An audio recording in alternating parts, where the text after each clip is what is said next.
Olá, boa noite a todos. Sejam todos muito bem-vindos a essa live aqui no Instagram da 21 Conecta.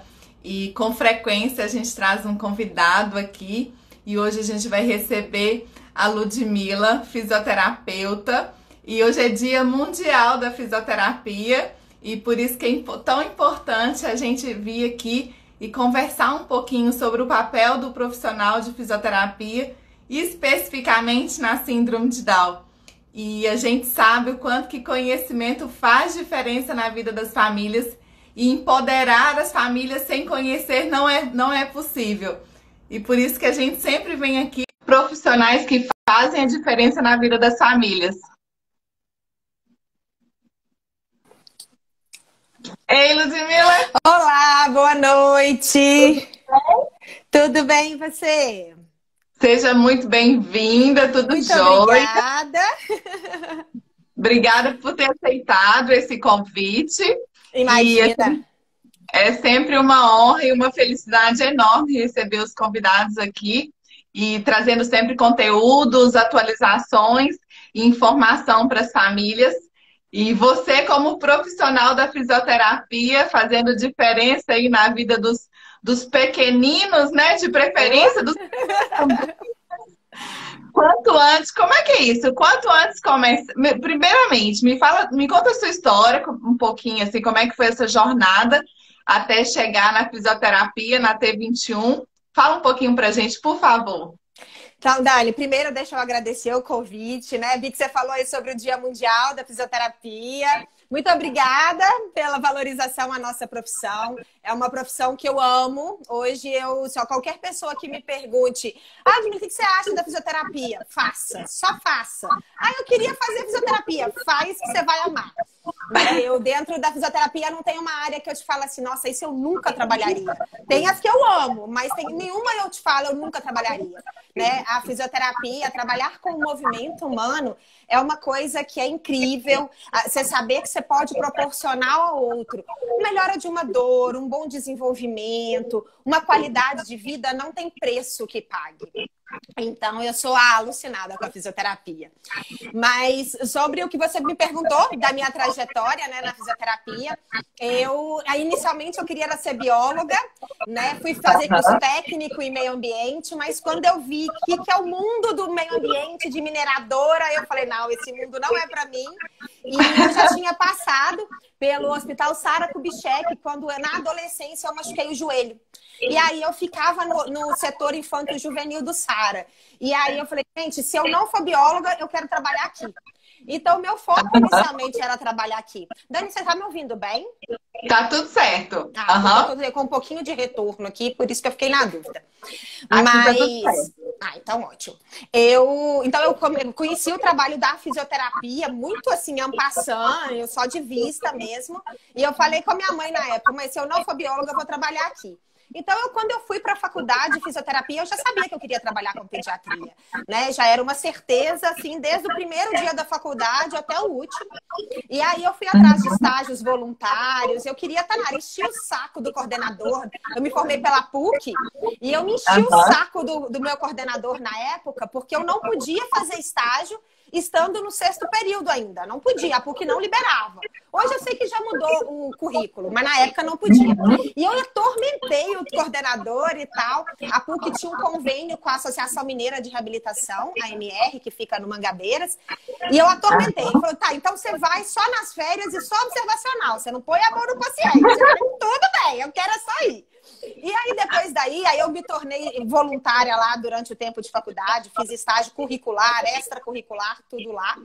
E aí, de lá, eu já saí procurando para trabalhar com pediatria. Então, assim, daí eu fui trabalhar em algumas instituições, trabalhei com paralisia cerebral, trabalhei com crianças com mielomeningocele, e, enfim, todas as patologias e disfunções neuromotoras que a gente tem na fisioterapia, eu sempre atuei com ela.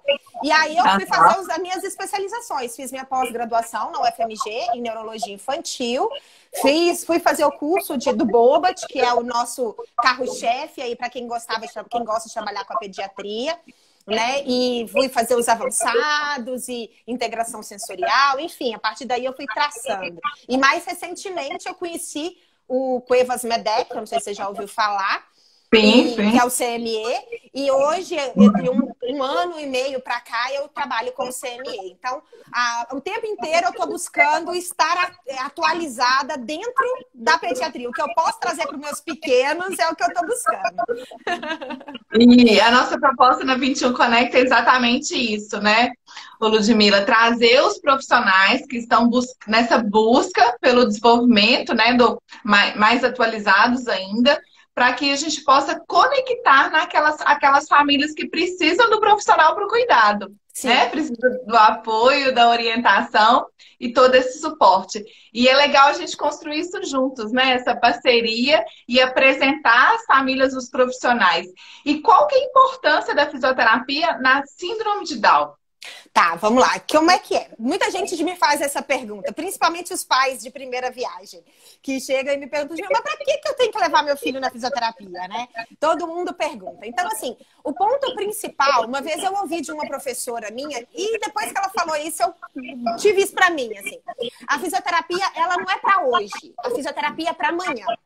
Hoje a gente vai trabalhar o desenvolvimento da criança, a gente vai ajudar essa criança a rolar dentro do tempo, a sentar, a engatinhar algumas vezes, a ficar de pé, a correr, mas isso não vai influenciar na vida dela hoje. Isso vai influenciar na vida dela lá na adolescência, quando ela estiver lá na escola e ela tiver condições de correr com os colegas, que ela tiver condições de jogar bola com os outros colegas, né? Que ela puder ir trabalhar sozinha e ter condições disso. Né? A gente sabe que a T21 não é uma... Hoje, principalmente, eu vejo que até isso está mudando atualmente, não sei nem dizer o porquê, mas a gente sabe que um dos principais pontos da T21 é a hipotonia. Né? E a hipotonia, ela é uma coisa que determina, não é no sentido de grau, porque não existe grau de hipotonia dentro da síndrome. O que existe é a questão do estímulo, a quantidade de estímulo que aquele paciente ele vai receber. Então, mas a gente sabe que a hipotonia, ela vai levar ou a um atraso desse desenvolvimento e até o não desenvolvimento de alguns marcos motores, né? Eu brinco que um pai, ele não pode comparar o filho dele com o filho do outro, né? Você tem que comparar o seu filho com ele mesmo, seu filho de ontem com o seu filho de hoje.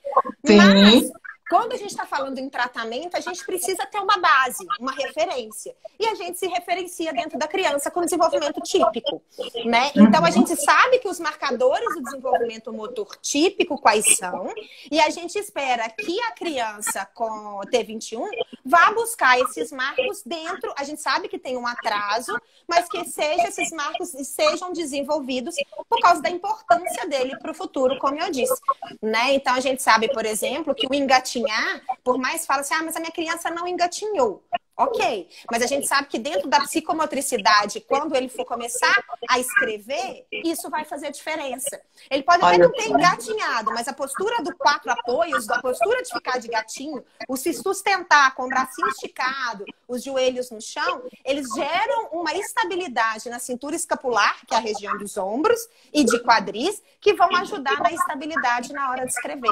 Então, cada detalhezinho pequeno vai influenciar na vida dessa criança lá na frente.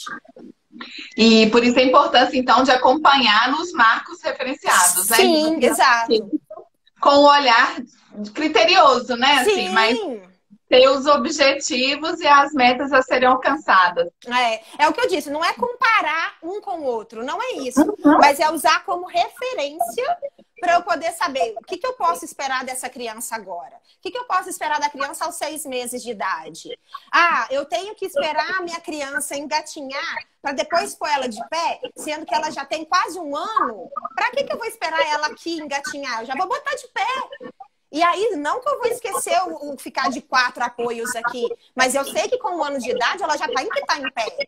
Então, eu tenho que trabalhar a postura de pé. Então, assim, a partir do momento que o profissional, seja ele o físio, o fono, e tem um detalhe, Dani, não é só o fisioterapeuta que precisa disso.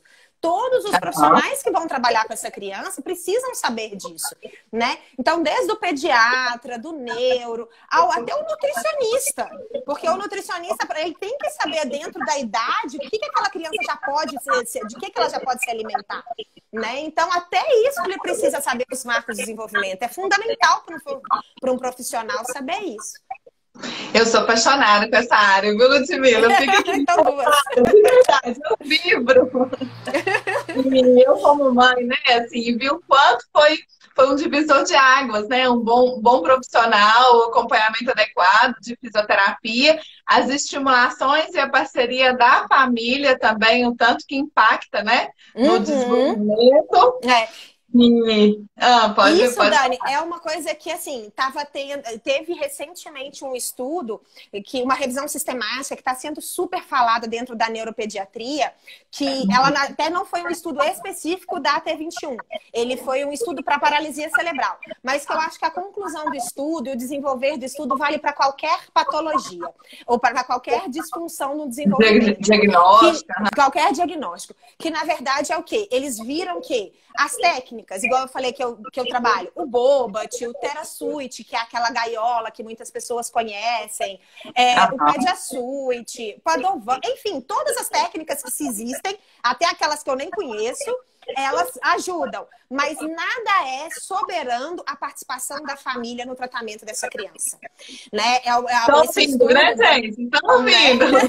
Então, assim, é um estudo da Novak, foi de 2020, assim, é um estudo super fresquinho, que ele mostra que nada sobressai ao que a família quer. Entendeu? Então eu posso ter um objetivo, e eu brinco muito isso com as mães. Às vezes o meu objetivo é que sua criança fique em pé, mas o seu objetivo é só que ela consiga ficar ali, bater palma com o filho dela, com o irmãozinho dela, no aniversário de um ano. Entendeu? Então, às vezes, o meu objetivo não é o objetivo do pai. Só que eu, como profissional, eu tenho que levar em consideração o objetivo da família. O meu objetivo é importante, lógico, eu estudei para isso. Mas o seu é muito mais importante que o meu. E já tem estudo científico hoje que fala, né? A gente, antigamente, tinha muito aquela coisa assim do médico falar, não, mãe sabe de nada, não.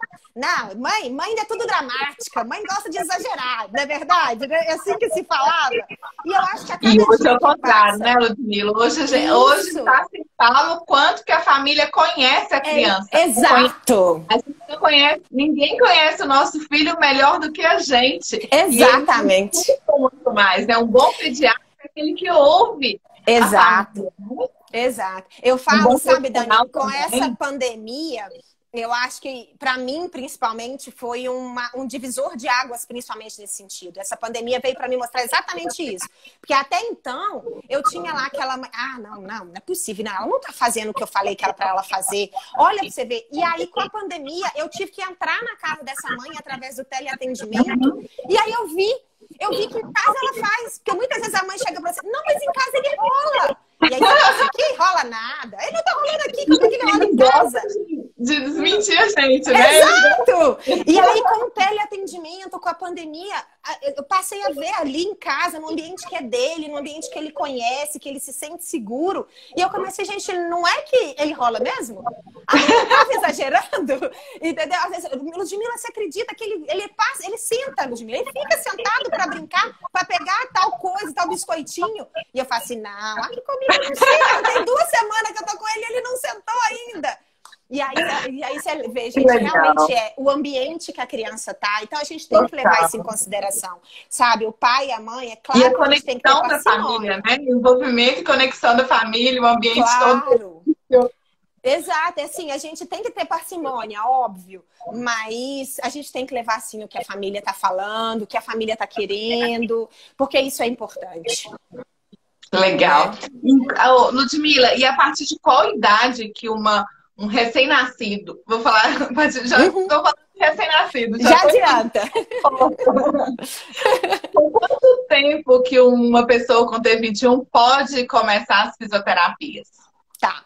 O que acontece? Eu vou falar da fisioterapia em clínica, fisioterapia motora. Porque aquela criança que por algum motivo, ou por prematuridade, ou teve alguma complicação, seja ela respiratória, seja ela cardíaca e precisou ficar em hospital, geralmente essa criança recebe atendimento de fisioterapia em hospital, tá? Geralmente essa criança, pelo posicionamento e até a fisiorrespiratória, que dentro do hospital é fundamental. Quando a gente está falando em fisioterapia na clínica, né, a fisioterapia motora, que é o que eu trabalho, a gente já pode, se a criança não tem nenhuma intercorrência, o médico já falou, não, seu filho não está bem de saúde, a gente já pode começar com 15 dias de nascido, entendeu? Quanto antes a gente começar, melhor. É claro que quando eu falo 15 dias, eu já não vou começar com uma sessão de 45 minutos, de passando para ele 3 séries de 10 repetições de cada movimento. Não é isso, né? Quando a gente tá com um bebê de 15 dias, é uma novidade para aquela criança que chegou no mundão, porque estava dentro do útero, que era tudo protegido, quentinho e gostoso. E ainda tá na gravidez exógena, né? Exato. Então, assim, tá nascendo uma criança e tá nascendo uma mãe, uma família ali também, uma família com um diagnóstico que muitas vezes não era um diagnóstico que aquela família... Muitas vezes não, né? Eu acho que quase nunca era um diagnóstico que ela esperava, né? Então, assim, tá nascendo tudo. Então, eu vejo que com 15 dias é importante você ir procurar um fisioterapeuta para ele te orientar posição, a melhor posição que você vai pôr na mamada, a melhor posição que você pode colocar para dormir, que isso vai interferir. A forma como, por exemplo, na hora de você trocar uma fralda, você já pode, se você levantar mais a perninha, você já está começando a mostrar àquela criança aquele pezinho, né? Então, são coisas... A gente fala o seguinte, muitas mães me ligam assim, Ludmila, mas ele só dorme. Você fala que ele tem que ficar de barriga para baixo, mas ele só tá dormindo. Se eu ponho ele de barriga para baixo, ele chora. E eu falo, gente, não sofre. Existem 1000 formas de pôr de barriga para baixo. Não é só deitar no chão, no colchonete, no tapete. Você pode carregar o seu bebê de barriguinha para baixo e passear com ele pela casa quando ele tá acordado, que ele tá vendo ali a voz do pai, a voz da mãe, a voz do irmão, e ele já tá levantando a cabeça. Né? Se você tá na hora do banho, e aí eu quero trabalhar um sensorial com aquela criança, porque a criança com a T21, ela tem uma lentidão na resposta muscular. Então, a gente vai ter que trabalhar essa parte sensorial nela também, né? O tato, a audição, o visual. Então, eu já tô ali com uma buchinha na hora do banho, eu já tô estimulando ela ali. Não é uma coisa maçante, não é uma obrigação, mas ela precisa ser feita. Mas com coisas pequenas, é naquele momento que tá acordado, porque dormir é muito importante. O recém-nascido tem que dormir mesmo. Faz parte do desenvolvimento. Mas ele tá ali, durante as fases que ele tá acordado, você colocar ele contra seu peito e deitar e conversar com ele, ele vai ver sua boca, ele vai levantar a cabeça, ele já tá trabalhando o controle cervical, o olho no olho, uma boca vermelha que chama bastante atenção. Eu ponho minhas mães tudo de batom vermelho. Eu não uso muito pouco, mas as mães eu ponho pra usar tudo. Você tá falando, ali conversando, me emocionando aqui com tudo que eu sempre fiz. Né? Eu acho que assim, aquelas coisas, são detalhes simples nesse primeiro momento, de 15 dias, de um mês, que eu não tenho que sobrecarregar essa família. Essa família ainda não sabe o que pode fazer. Eu tenho muitas vezes, já aconteceu de pai chegar pra mim e falar assim, não, mas o avô, né, o pai da mãe, é doido pra pegar ele, mas morre de medo de machucar. E não, ele não é de vidro, pode pegar. Ah, mas não vai machucar a coluninha dele? Não, não vai. Ele é uma criança como as outras, pode pegar, pode pôr no colo. Mas ele segura todo torto, não tem problema. Se tiver ruim pra criança, ela vai chorar. Você sabe o que tá. A mãe tem um sexto sentido maravilhoso que Deus deu, que se tá errado, ela vai chegar lá naquele avô e vai falar, pai, conserta assim não, carrega assim mais. Né? Então, assim, são coisas que a gente, muitas vezes a família vem com muitos medos para a fisioterapia. E querendo ou não, e eu falo que isso eu me sinto muito feliz por isso, geralmente o fisioterapeuta é o primeiro profissional que essa mãe encontra. Né? Sim. Porque o médico geralmente daí a importância, né, desse acolhimento, de ouvir essa família, de abrir o coração, né? E assim, o médico geralmente ele é 30 minutos, 45 minutos. A fisioterapia não, você tá ali durante... Já aconteceu de eu ficar 2 horas com os pais no consultório. A mãe chorar, e a mãe passar por todas as fases. Ela chorar, ela entender... ela voltar com 1000 dúvidas e sair mais aliviada de, tá, agora eu entendi. Meu filho pode fazer isso mesmo. Então, por isso é que eu acho tão encantador da fisioterapia. Eu sou uma entusiasta da fisioterapia. Eu também. Eu não sou nada, mas eu também sou encantada. E essas primeiras orientações, assim, é um divisor de águas, né? Sim. Quando a família começa já com profissionais que já se identifica, já cria conexão e já vai aprender e construir juntos, né, esse vínculo da família e profissional, gente, é coisa mais linda, assim, né? E sabe, Dani, eu acho que é uma coisa assim, justamente por isso, dessa importância do desenvolvimento, você falou uma coisa muito importante. Tem que existir confiança. A família tem que confiar naquele profissional. Pode ser o melhor profissional do mundo, aquele mais famoso. Mas se você foi lá naquele consultório e você não sentiu que ele te passou confiança, para você ele não é o melhor profissional. Não é. Então, assim, você tem que não sentir é o adequado para você. Para você, exatamente. Né? Não e que ele seja bom profissional, né? Não que não seja. Ele pode ser o melhor para você não se adequar. Exato. Então, assim, aquela técnica que ele usa não se adequou para você. E aí você tem que procurar outro. E aí que eu acho que é onde entra, igual a 21 Conecta, a internet como um todo, onde as pessoas começam a conhecer. Vocês chegam para os pais e mostram, olha, existe isso. E aí você vai poder chegar e cobrar daquele profissional ou saber o que você quer daquele profissional.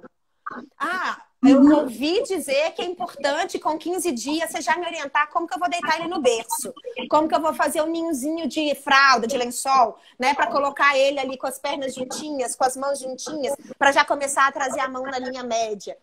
Então eu já sei que eu tenho que procurar isso no profissional. Se o profissional não me falou isso me passou confiança? Talvez não, vou procurar outro, né? Então eu acho que por isso é importante esse conhecimento. Eu recebi uma mensagem, a mãe talvez até esteja participando dessa live. Eu recebi um áudio da mãe, ela falando, Dani, eu não tô sentindo confiança na fonoaudióloga, eu não recebi nenhum tipo de orientação para estimular em casa, eu tô insegura com o profissional. Eu só respondi para ela só, olha, você sabe todas as respostas. Se você não tá se sentindo segura, né? Pula fora. Qual que é a dúvida? Do tipo assim, qual que é a dúvida? O tempo é muito precioso, né? No desenvolvimento dele. A gente brinca que é os 1000 dias, né? Os 1000 dias de ouro, que vai desde a gestação e o nascimento da criança até os 2 anos. Então, esse tempo é crucial na vida daquela criança. Mas entenda, Dani, eu fico muito preocupada quando eu falo isso com os pais. Porque os pais acabam se cobrando demais. Achando que, então, se eu não fizer, principalmente no primeiro ano, né, Ludmila? Exato. E assim, quando eu falo, é crucial, é importantíssimo. E quanto antes, melhor. O quanto mais precoce, melhores as respostas são. A gente vai se adaptando, aquela criança vai se adaptando ao ritmo e vai fazer. Mas isso não significa que eu tenho que fazer fisioterapia todo dia. Que se hoje aconteceu que eu fui na casa da minha mãe almoçar e não pude fazer o exercício que a fisioterapeuta me passou, meu filho está prejudicado. Não é isso. É crucial, mas não é essencial a ponto de tem que fazer, se não fizer, morreu. Não é isso. Precisa ser leve, né? E o mais legal na estimulação precoce é ser natural. Exato. Ela acontecer numa rotina, né? Assim, sem sofrimento para a criança e sem sofrimento para a família.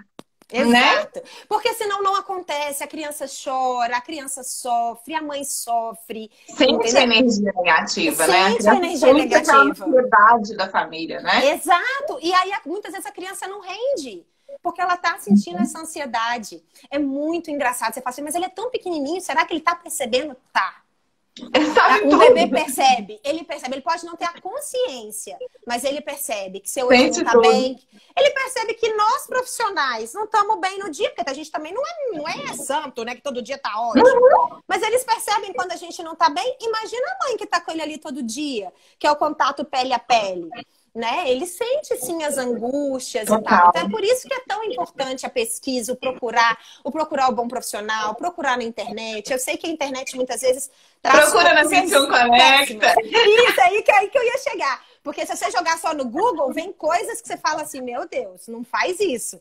Mas hoje a gente tem fontes tão boas, tão seguras, né? Como a 21 Conecta. A gente vai buscando ali, nas fontes corretas, as formas de você se acalmar, de se acalmar seu coração. E aí passar essa tranquilidade para o seu filho. Né? Maravilhoso, Lud. Ai, muito conteúdo rico, muita coisa boa assim, que ela está compartilhando com a gente. E em relação a contraindicações, né?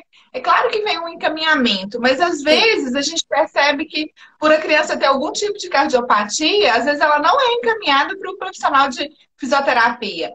Aham. E me fala sobre isso. Tá, o que que acontece? A cardiopatia, a gente sabe que é comum, né? Não é regra, mas é comum nas crianças com T21. E não é, e depende do tipo de cardiopatia e do grau dessa cardiopatia. Qual que é o principal problema? Uma vez que a gente não tem, vou falar de uma forma bem simples, tá, Dani? Eu acho que só para todo mundo conseguir entender com a mesma língua. Se eu não tenho um coração funcionando igualzinho de um coração sem cardiopatia, sem um coração íntegro, vamos dizer assim, esse coração ele bate um pouquinho mais fraco ou ele não manda a quantidade de sangue ideal para o pulmão, para o cérebro, para o coração. Então, esse coração ele se cansa mais rápido. Então, se eu tenho aqui um paciente que ele não... que tem uma cardiopatia leve e que o médico, por isso tem que ter uma conexão muito importante entre o cardiologista e o fisioterapeuta. Que ele, não, pode ir, Ludmila, vai, mas pega leve com essa criança. Porque ela tem um coração que vai precisar corrigir daqui a pouco. Não precisa corrigir agora, mas lá com 5 meses ela vai precisar. Só que eu não preciso esperar 5 meses, porque eu vou perder 5 meses de tempo na vida desse bebê. Então, a partir daí já 6 meses. Já tá sentando. Exatamente. Então, assim, você orienta aquela mãe, mas não pega muito pesado. Vai com calma. Atende uma vez na semana. Atende 2. Agora não, tem aquele paciente que precisa ser corrigido. Muitas vezes ele nem sai do hospital. Aí eu vou ter que esperar o médico autorizar esse paciente. Então, tudo contraindicação da fisioterapia. Eu nem digo que a cardiopatia, por exemplo, igual você citou, é uma contraindicação. Ela não é uma contraindicação, ela é uma indicação relativa. Porque independente de cardiopatia ou não, essa criança vai precisar de fisioterapia. Mas cabe ao profissional fisioterapeuta ter conhecimento daquela fisiopatologia, daquela cardiopatia e do profissional médico de saber até que é o limite que pode parar. Eu falo que assim, não existe criança preguiçosa, mas existe criança que cansa. E uma criança com cardiopata, ela pode cansar mais rápido do que uma criança não cardiopata. Né? E aí a gente tem que estar atento aos sinais daquilo. Se essa criança está mudando de cor nos lábios, se está aparecendo aquelas manchinhas pelo corpo, se ela está ficando muito fadigada, a respiração está muito superficial, se o abdômen dela está subindo e descendo, ou se aquele sinalzinho aqui na garganta está dando um fundinho, que são sinais que vão mostrar que aquela criança não está bem.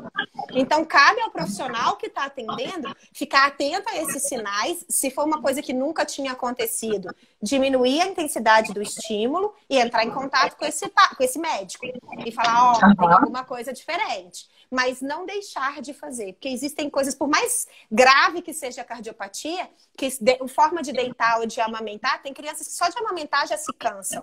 Mas se a fisioterapia vai lá junto com a fono e trabalha uma pegada correta, a posição mais vertical, essa criança vai cansar menos. Então, tá vendo como não é uma contraindicação? É uma indicação relativa. Relativa. Né? Eu preciso de um profissional que entenda isso e saiba fazer isso. E aí não existe essa contraindicação. Fora isso, não há contraindicação. Por isso que é importante a família saber disso, né? Para que a família não ouça isso, às vezes, dentro do próprio hospital, não receba boas orientações e, às vezes, ainda passa por um pediatra ou cardio, algum outro profissional que, às vezes, não encaminha o fisioterapeuta com medo, né? Com receio. Sim. E daí pode ser trabalhado a fisioterapia de formas diferentes. Eu já tive paciente, Dani, que chegou para mim, hoje já é grande já, mas teve paciente que chegou para mim e falou assim, ah, não, mas a moça lá do hospital, que eu nem lembro se era enfermeira, se era médica, se era fisioterapeuta, sei lá quem que era. A moça lá do hospital falou que síndrome de Down desenvolve de qualquer forma. Então, que não precisava preocupar com a fisioterapia, porque ele vai andar. Eu já escutei, Ludmila, mas por que você está preocupando? Ele vai andar. Ele vai andar, mas na hora que ele estiver preocupado com andar, já era para ele estar falando, já era para ele estar buscando criar vínculo social com outras crianças. Exatamente. E assim, eu concordo, ele vai andar, porque não é uma disfunção neurológica, ele vai andar. Só que aquilo que eu falei lá no começo, se ele não anda dentro do tempo que se espera, dentro da T21, ele vai ter consequências lá no futuro dele da adolescência, que eu vou pensar, puxa, se eu tivesse estimulado lá atrás, hoje eu não estaria preocupada com isso. Né? Então, assim, existe esse conceito ainda, infelizmente, de que para que você vai preocupar com isso, mas cada dia que passa isso está mudando, graças a Deus, mas a gente tem que estar atento a isso. Né? E nós estamos aqui para isso, né, Exato, essa é a nossa intenção aqui. Quem quiser, gente, podem mandando as perguntas, a gente já até recebeu algumas inbox.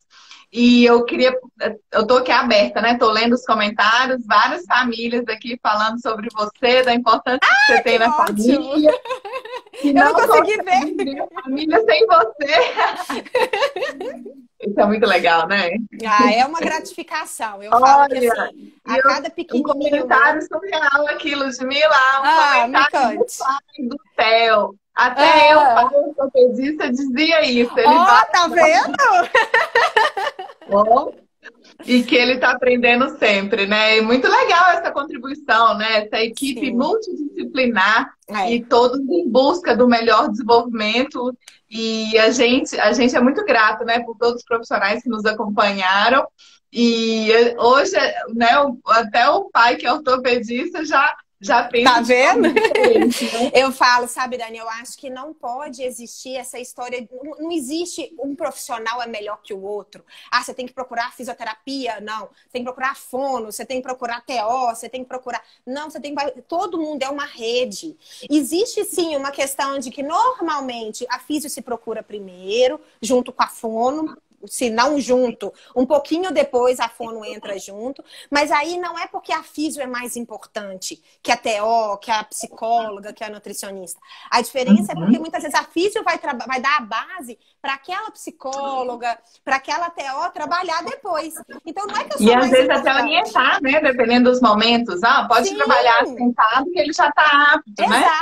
Exato. Então, assim, muitas vezes, muita gente se preocupa assim, mas eu já tenho que procurar a TO? Calma, vamos com calma. Muita informação. A criança precisa viver. A família precisa viver. Né? A criança precisa brincar. A gente tem a Daphne lá de São Paulo, que ela chama Doutora Brincadeira. Não sei se alguém aí conhece. Eu já fiz live com ela. A Daphne é ótima. E ela fala isso. A criança, ela aprende brincando. Ela precisa brincar. E às vezes o pai, na ânsia de querer tudo, porque entra na internet e vê aquele tanto. Fiz fono, psicólogo, psicopedagógico, musicoterapia. Eu tenho que fazer tudo. E que horas essa criança vai brincar? Vira uma agenda de executivo, mais cheia que de executivo. Mas a criança precisa brincar, e o brincar faz parte também dentro da físio, né? Brincar é movimento.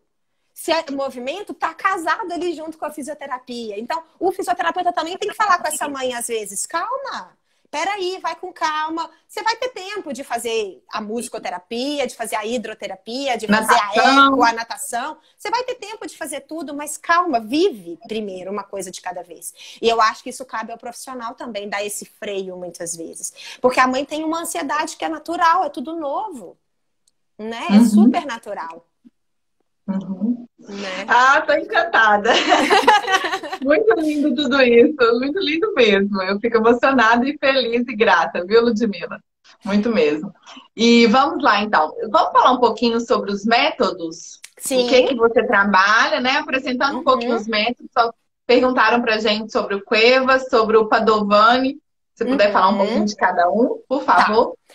Sobre o Padovani, eu não tenho muito o que falar, porque eu nunca estudei sobre ele. Eu sei que ele existe, eu sei que tem. Eu entendo, eu já ouvi falar bem levemente, então eu não me sinto capaz o suficiente para falar sobre ele. Mas eu sei que é um método que é pouco conhecido, não é tão conhecido assim, né? Não tem tanta comprovação científica, mas eu brinco, para o pai ele não quer a comprovação científica, ele quer o que funciona para o filho dele.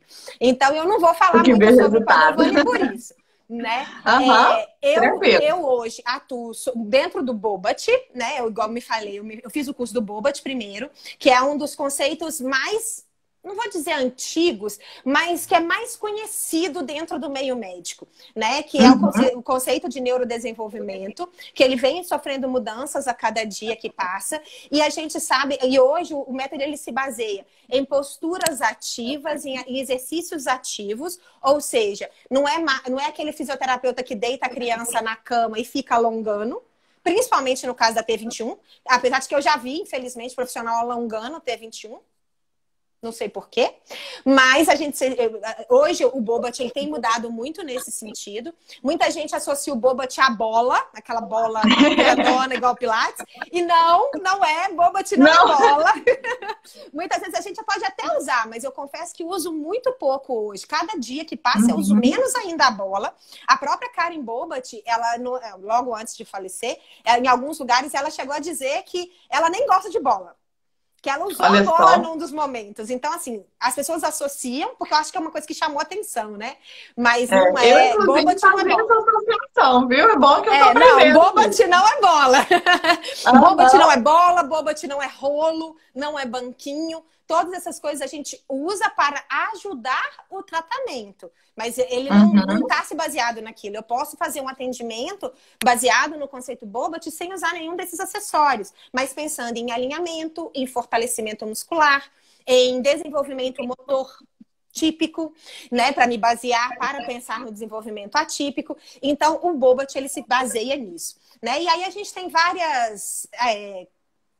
tem os cursos avançados, então aí você tem a integração sensorial que trabalha junto ao Bobat, apesar de que essa área é muito mais da TO do que da físio, mas eu acho importante a físio ter uma noção. Mas é super importante, né? Uma físio entender de integração. O organismo é um todo. Ele é um todo, é um ser humano. Ele não é só uma visão, só uma audição, só um tátil. Ele é tudo. E se eu não tenho um bom visual, eu não tenho como ter um bom motor, um bom rolar, um bom sentar. Se ele não enxerga direito, se ele não acompanha. Muitas vezes enxerga, mas não acompanha aquela coisa que está em movimento. Então, eu acho que é importante para o físio também saber isso. Então, a gente, dentro do Bobat, ele abrange muito isso. E eu acho que por isso que o conceito neuroevolutivo ele é tão conhecido, porque ele abrange de tudo um pouco. E sobre o Cuevas, sobre o CME, o Cuevas ele foi uma técnica criada pelo Ramon Cuevas, que é um fisioterapeuta chileno. Ele ainda é vivo, ele atua lá no Chile ainda. E que eu estou encantada com ele, estou encantada. Ver ele trabalhando é maravilhoso, é fantástico.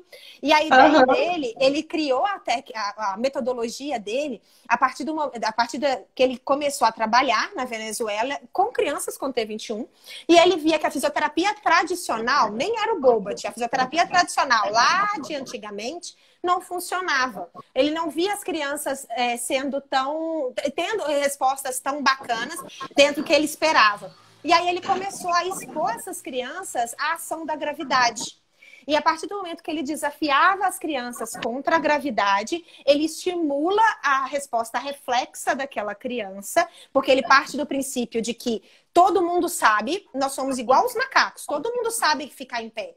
Só que o que precisa é eu estimular essa área do cérebro que por algum motivo, seja ele qual for, ou porque tem volume menor, que é o caso da T21, ou por uma hipóxia, alguma coisa nesse sentido, essa área está adormecida. Então, eu preciso trabalhar a plasticidade desse cérebro para responder essas respostas reflexas. Então, hoje eu sou apaixonada pela técnica, acho que funciona muito, apesar de eu saber que não é uma técnica que não tem tanto estudo ainda, não é uma técnica que é tão divulgada, né? O Cuevas ele está crescendo de um tempo para cá. Eu mesma conheci o Cuevas muito pouco tempo perto do tempo que eu tenho de formado de 12 anos. Eu conheci o Cuevas de 4 anos para cá. Mas é uma técnica que está crescendo aos poucos, né? O próprio Ramon ele está começando a se expor mais, de se expor no sentido de fazer os outros conhecerem, né? Não é nem publicidade a palavra. Eu não acho que ele faça publicidade, porque não é. Mas ele está permitindo com que as pessoas oportunizando, conheçam. Né? Então, era essa palavra. Ele está oportunizando para que as pessoas conheçam. E mais pessoas estão se formando dentro desse método. Então, a gente está tendo respostas bem legais. Eu estou apaixonada pelo Cuevas. Eu assisti algumas aulas de Cuevas no congresso em Maceió, na Síndrome de Down. Então, eu ainda tinha 8 meses. Eu achei muito legal também. É bem legal. E olha só, as famílias estão dizendo aqui que além de fisioterapeuta, você é uma grande psicóloga. Mas a gente é um pouquinho de tudo, de médico e louco, todo mundo tem um pouco. Muito legal, né? Muito legal. Olha só, uma mensagem de uma família. O filho da minha vizinha, que tem síndrome de Down de 5 anos e não anda até hoje. Já fez de tudo, mas não progrediu. Será que ainda tem chances de andar? Sim, eu acredito que sim. É claro que eu não conheço a criança. A gente tem que ver por que essa criança, o que é o histórico dessa criança, se houve internação, se há alguma síndrome de Rett, de alguma síndrome relacionada à convulsão, alguma alteração neurológica que está justificando isso daí. É claro que, né, eu não conheço a criança, eu não posso ver, mas eu acho que vale Mas sim. é como se fosse um estudo de caso, né? Você já começa a analisar tem que vir desde lá de protocolos, trás. né? Exatamente, porque não é comum uma criança com T21 pura, só T21, não andar com 5 anos. Mas mesmo que haja essas alterações, eu acho que vale sim investir pesado na fisioterapia para sim. Existe essa potencialidade, sim, de andar. Mesmo aquela criança que tem comprometimentos neurológicos associados, existe, sim. Hoje a gente tem técnicas e trabalhos que mostram que é possível, sim. Tem que investigar o porquê, né? Uhum. Ludmila, muito bom. Muito bom mesmo. Já fiz várias perguntas aqui. Se tiver alguma coisa que eu ainda não tenha perguntado, fica à vontade para você falar também. Pode ficar à vontade. Tá. Uma coisa que eu também acho importante, Dani, que eu vejo que muitas mães me perguntam isso muito, e é uma ansiedade que é comum, é normal ela acontecer, sobre a questão do andar. Até isso que essa pessoa perguntou sobre a vizinha, né? É uma coisa que a gente tem essa ansiedade muito sobre o andar. A gente tem que lembrar por que a criança com a síndrome de Down ela demora tanto para andar. Né? Muitas vezes, né? Ela não anda com 10 meses como o meu priminho andou, muitas vezes, né? É mais exceção andar com 10 meses do que regra andar com 10 meses dentro da T21. Mas porque a gente tem que lembrar que devido à hipotonia, devido à fraqueza muscular que essas crianças apresentam e muitas vezes pelo atraso no desenvolvimento, essa marcha, ela muitas vezes ela se atrasa.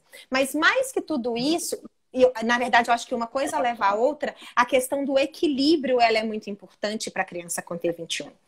A questão do equilíbrio, ela desde muito pequenininha, muito novinha, a gente precisa trabalhar isso, o equilíbrio sentado, as respostas de proteção sentado. Então, essa criança saber pôr a mãozinha na frente, se ela for à frente, saber pôr as mãozinhas para o lado, se ela desequilibrar. Então, é fundamental para um fisioterapeuta, desde lá de trás, desde os 4, 5, 6 meses, já começar a se preocupar com isso.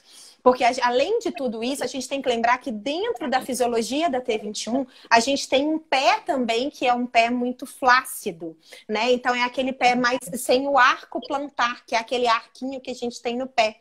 E isso faz com que o meu tornozelo fique instável, e aí, com isso, o meu equilíbrio também fica prejudicado, o que pode prejudicar também a marcha. Então, muitas vezes, os pais falam assim, mas eu tenho que comprar... Ele vai usar uma botinha? Ele precisa daquela botinha de plástico, que é a órtese, né? Que a gente chama de small.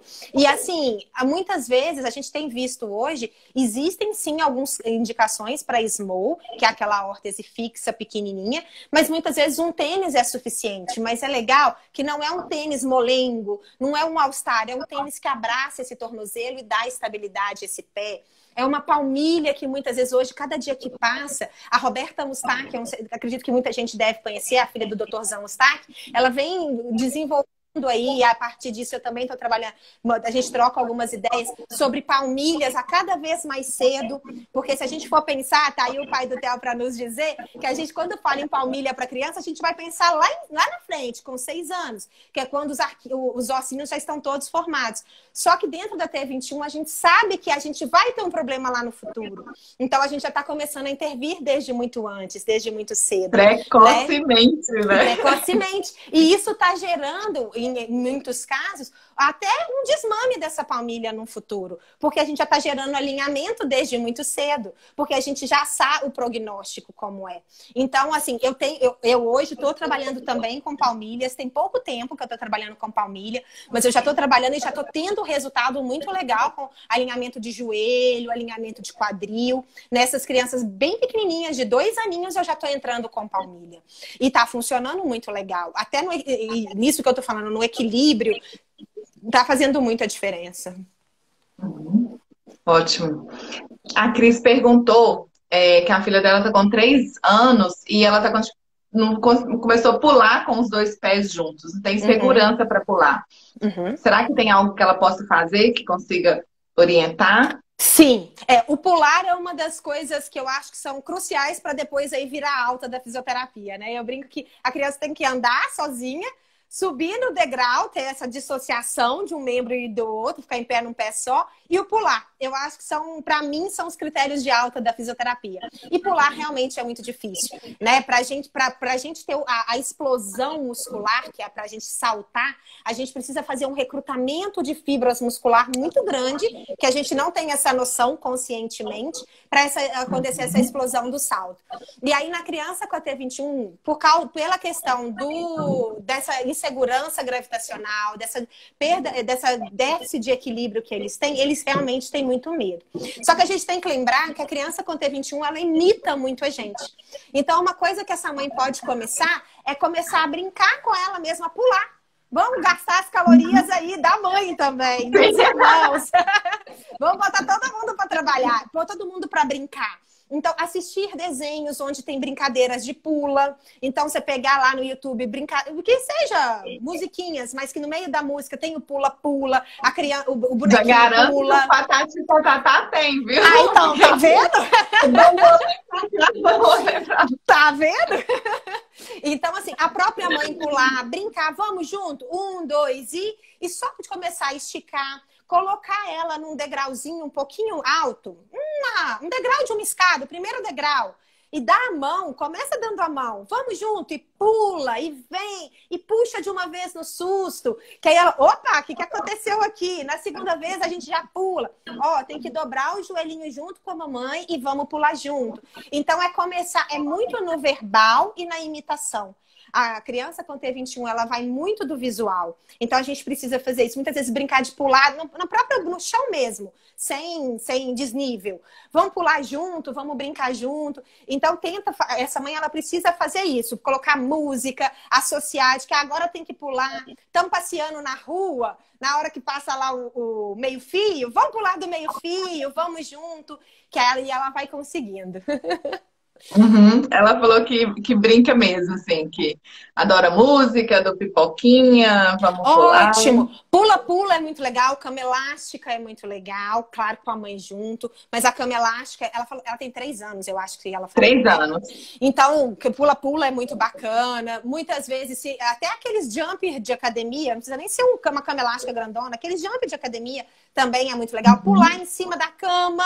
Eu sei que tem mãe que não gosta, mas pular em cima da cama é legal. Eu acho super legal. Você pular em cima de almofada, enche o chão de almofada e vai brincando de almofada. Vão atravessar o rio e vai brincando, cuidado para o jacaré não pegar. É tentar fazer lúdico. A criança, 3 anos, ela está na idade de brincar, de explorar o meio que ela tá. Então é tudo que você vier na sua mente, que você pode pensar que dá para pular ali, vai lá. Se for para brincar, vamos junto. Com segurança, por favor. Isso. A Luciana está perguntando, Ludmila, sobre palmilha. Mesmo usando calçado ortopédico, há necessidade de palmilha? Sim, é importante uma avaliação, mas é bem comum de acontecer. Igual eu disse, como é uma coisa nova, é uma coisa recente, não é comum um médico indicar isso. Muitas vezes ele indica só o tênis. Só de ter o tênis que abrace o tornozelo e que tenha o contraforte, aquela região de trás do calcanhar mais rígido, já é melhor do que não ter nada.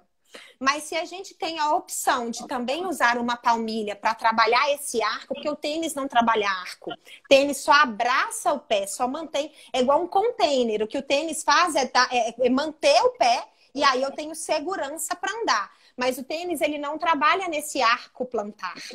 Então ele não trabalha alinhamento, tênis não trabalha alinhamento. Então é melhor ter o tênis do que não ter nada, mas se possível ter o tênis com uma palmilha associada, maravilha. Ótimo. Ludmila, gratidão demais. A gente está quase indo. Já passou isso tudo? Nem vi. Já, no relógio aqui já está em quase uma hora. E o Instagram costuma derrubar a gente um pouquinho antes de uma hora. E aqui a Cris falando aqui que a Alice não faz fisioterapia mais. E aí perguntando quem faz indicação de palmilha. Normalmente a fisioterapia vamos conversar sobre isso também. Sobre o acompanhamento do profissional de fisioterapia. Porque às vezes, mesmo tendo a alta, com que frequência é importante uma reavaliação? Sim. Normalmente a gente faz um acompanhamento dessa criança. Eu, né? E aí eu tô falando com a forma como eu trabalho. Depois que eu dou alta para essa criança vai para a escola. A primeira coisa, depois que eu dou alta, não, muitas vezes a criança vai para a escola antes de eu dar alta. Mas eu acho importante, eu entro em contato com a escola, vejo como tá essa criança na escola. Ela tá brincando com os colegas, ela tá participando da educação física. Ok, ela tá, mãe, daqui a um tempo, daqui a um ano, daqui a 2 anos, e aí eu vou espaçando para acompanhar. Não, ela ainda não brinca, não faz todas as atividades da educação física, ela fica mais sentadinha de lado. Então, peraí, vamos ver aonde que eu vou atuar. É a físio ainda? É um trabalho com a TO? É um trabalho com a psicóloga? É um trabalho com o professor de educação física? A gente vai tentando conciliar. Então, a forma como eu trabalho, eu faço esse acompanhamento assim, depois por notícias, vamos dizer assim, né? A cada uma vez por ano, eu vou buscar. Sobre a indicação de palmilha, o próprio fisioterapeuta que fez pode indicar para um profissional que faça fisioterapia. Médicos ainda são poucos que prescrevem tão pequenininho, são bem poucos ainda. A maioria dos médicos vão prescrever depois, quando o joelho já tiver com uma contratura maior, um desalinhamento maior. Mas um fisioterapeuta que entenda de biomecânica, ele já prescreve uma palmilha já. Tem um ortopedista assistindo essa live aí. Ai, ó, tá vendo? Vai aprender mais ainda. Mais ainda. Ô, Ludmila, eu queria te perguntar um pouquinho sobre a 21 Conecta. O que você achou da plataforma? Você que conheceu, Ludmila já se cadastrou. Se quiser o contato da Ludmila, agendar um atendimento, só buscar pelo nome da Ludmila ou por especialidade também que vocês encontram. Você fala um pouquinho o que você achou da plataforma, do projeto? Claro. Eu achei assim, eu te mandei no dia que eu te falei, né? Que você me apresentou a 21. Eu falei, gente, eu fiquei encantadíssima com a ideia. Eu achei assim, é uma ideia que faltava, na minha opinião. Porque existem, eu já vi várias pessoas. Ah, o Instagram de fulano indica tal pessoa. Mas aquilo é a opinião daquele pai, daquela mãe que está indicando, que é importante. Mas aqui é pouco, na minha opinião. Eu achei a plataforma sensacional porque abrange tudo. Eu achei isso muito legal, né? É um trabalho que pega, você vai ali, você é um pai, você é um curioso da síndrome. Ah, eu conheci um primo, meu primo tem. Eu queria saber um pouquinho mais do que é. Ali dentro você tem tudo, você tem curso. Eu vi os cursos da Lorena e da Laura que tiveram aí. Tá lindo, né? Que foram sensacionais. Assim, Lorena e Laura são uma graça, as duas. Então, assim, eu acho que ali a ideia que vocês tiveram foi bacana, porque não veio só para trazer uma informação. Veio para trazer a informação e aproximar as informações de quem precisa, né? Isso é que eu achei fantástico. Não é só um lugar para eu consultar. É um lugar para eu consultar, para eu perguntar, para eu entender, ouvir de pessoas confiáveis. E isso daí eu acho que vai acrescentar demais para os pais e aonde pesquisar e aonde ir. Eu achei isso fantástico. Parabéns. Obrigada. E além de pesquisar, né, buscar, encontrar esses profissionais, né? Sim, sim, sim.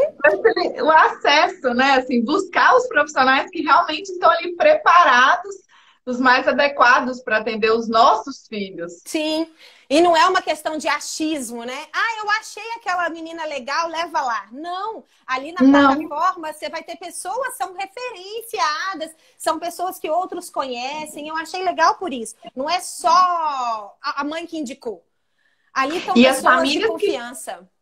Isso. E as famílias que estão aqui, que já conhecem o seu trabalho, entra na plataforma e fala sobre o trabalho da Ludmila. né? Deixa os comentários na página Vai ser legal. Ludmila. Isso, porque aí vai facilitar com que outras famílias cheguem facilmente na Ludmila, que se identifique com o profissional, se identifique com os comentários que outras famílias deixaram. A gente precisa facilitar essa grande rede, né? E não ficar aquela coisa de grupo de WhatsApp perguntando, gente, alguém viu falar? Alguém conhece? E esse profissional aqui? É bom ou não é? Né? Assim, ou dependendo só de onde o convênio te indicar, e aí o convênio não tá querendo saber se o profissional é bom ou ruim, ele só tem ali porque tá cadastrado e ponto. Né? Você não fica refém. Você tem uma amplitude. E a gente ainda tem um trabalho social, né? Assim, além disso. Estou falando aqui sobre... Verdade. Porque, assim, a 21 Conecta é um grande sonho, né? É o segundo filho meu, que é construir essa plataforma e facilitar a vida de todas as famílias que estão chegando a partir de agora. E, além disso, a gente se preocupa com o outro. A gente não está aqui, né? Assim, a gente está aqui para passar informação, para empoderar essas famílias, orientar, buscar os profissionais, facilitar com que as famílias encontrem os profissionais, mas a gente também se preocupa com o outro.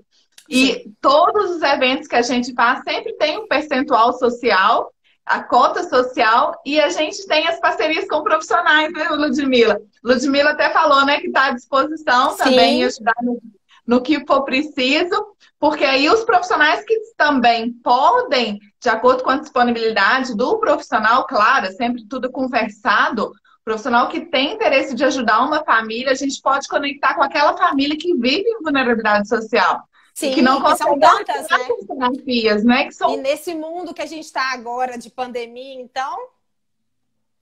Pois é. Né? A situação está muito delicada, né? Muito mesmo. E muitas vezes, é igual a gente conversou, sabe, Dani? Às vezes só uma orientação já faz muito. Não é só, né? Só orientação é tudo que aquela família está precisando.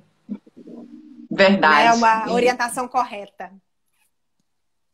E o colo, né? Dar o colo, bem orienta, a família caminha, né? Ela precisa de uma boa orientação para conseguir caminhar. E a gente está quase indo para a reta final aqui da live. Tem alguns minutos só. Vamos esperar o Instagram derrubar a gente. Não, por favor. Mas assim, vamos responder mais uma pergunta só, Ludmila. Sim, claro, lógico. Que inclusive é de uma Ludmila. Ela tá falando de São Paulo. Ela já participou do curso da 21 Conecta e ficou super encantada. O filho dela é um menino. Luca, tô tentando lembrar o nome dele, é o Luca. Ela tem 4 meses. Ela tá perguntando sobre o sentar. Será que ainda é cedo para ela se preocupar com isso? Que tipo de brincadeira que ela pode estar fazendo de atividade? 4 meses é cedo para sentar. Independente da ter 21 ou não, 4 meses é cedo para sentar. Não é cedo para a gente começar a estimular. É diferente. Sentar é diferente de estimular a postura sentada. Estimular a postura sentada é ali, aquela criança, eu tô brincando com ela tá sentadinha no meu colo, eu tô apoiando as costas dela e tô vendo, ela tá me olhando olho nos olhos. Ela tá numa postura sentada, eu já tô estimulando ela nessa postura. Agora, sentar e tirar minhas mãos, aí é um pouquinho cedo. Né? Eu não tô falando que não possa acontecer, porque eu não conheço a criança.